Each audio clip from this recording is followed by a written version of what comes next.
द्वारा जो आप लोग की तरफ धरना दिया गया, क्या कुछ मामला है बताएं। ये आपने सुना होगा कि जिस तरह से विरोधी दल का नेता संसद भवन में श्री राहुल गांधी जी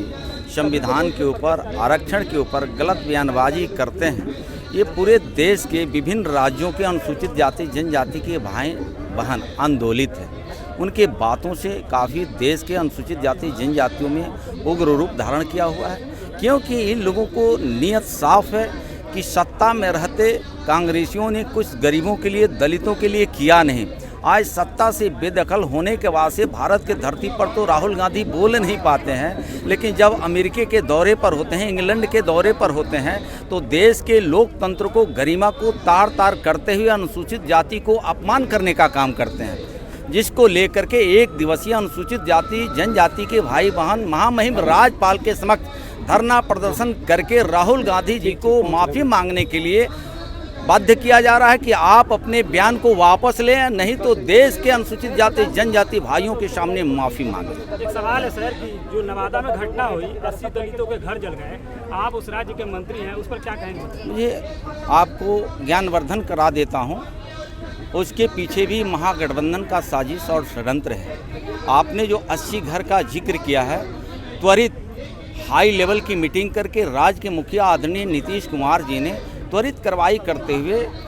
28 लोगों को नामजद FIR दर्ज कराया गया। 28 में से कल तक 15 अभियुक्तों को गिरफ्तार करके जेल के सलाखों में डाल दिया गया, और उसमें से 34 परिवार को अनुसूचित जाति जनजाति कल्याण विभाग का मैं मंत्री होने के नाते हर परिवार को 4 लाख रुपया विभाग के द्वारा जो देना था, उसमें से 1,09,250 रुपया पर परिवार के खाते में DBT के माध्यम से दे दिया गया। मुख्यमंत्री आवास से उस ज़मीन पर सबको घर बन जाएगा। जिस ज़मीन को लिए ज़मीन पे अतिक्रमण का हवाला देते हुए बेदखल करने का प्रयास किया गया था, उस ज़मीन पे उनको पट्टा दे करके परमानेंट बसाने का काम किया जाएगा। तो मुझे लगता है कि उस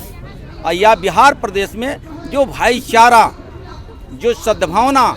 नीतीश कुमार जी के नेतृत्व में कायम है, उस सद्भावना को तोड़ने के लिए महागठबंधन के नेता लगे हुए हैं कि हम लोकतंत्र को तार तार करते हुए सद्भावना को तोड़ करके गुंडागर्दी, लाठी के बल पे, गोली के बल पे, बम के बल पे जो पूर्ववर्ती सरकार, उनके माता पिता 15 साल शासन किए, वो शासन करने का सपना अगर कोई देख रहा है तो बिहार में नीतीश कुमार जी NDA की सरकार रहते किसी का सपना साकार होने वाला नहीं है।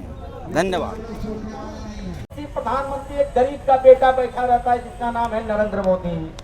जब उनको बोलने का अवसर आता है तो वो बोली नहीं निकल पाता है, लेकिन भारत से जब बाहर जाते हैं, इंग्लैंड के धरती पर होते हैं, अमेरिका के धरती पर होते हैं, तो संविधान को मखौल उड़ाते हैं, रिजर्वेशन के खिलाफ बोलते हैं, आरक्षण के खिलाफ बोलते हैं। ये देश जानता है अंग्रेज के शासन काल में फूट डालो और शासन करो का जो तंत्र था, वही तंत्र के आड़ में पप्पू जी आप भी कायम करना चाहते हैं। मैं अनुसूचित जाति जनजाति भाई, मैं आप ही के परिवार का बेटा और भाई होने के नाते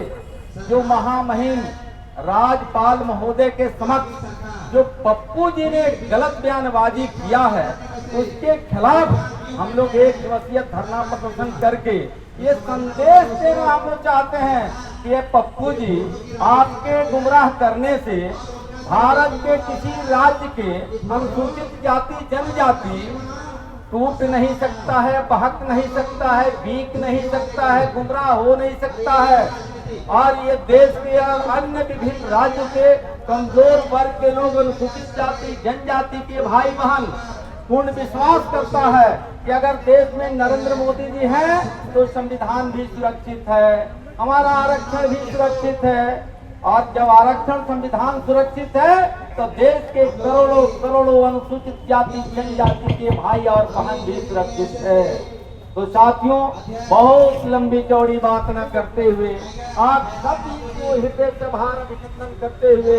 झारखंड के जितने महापुरुष हैं उनको नमन करते हुए, अपनी बातों को यही विराम लगाते हुए सभी को हृदय से भार अभिनंदन।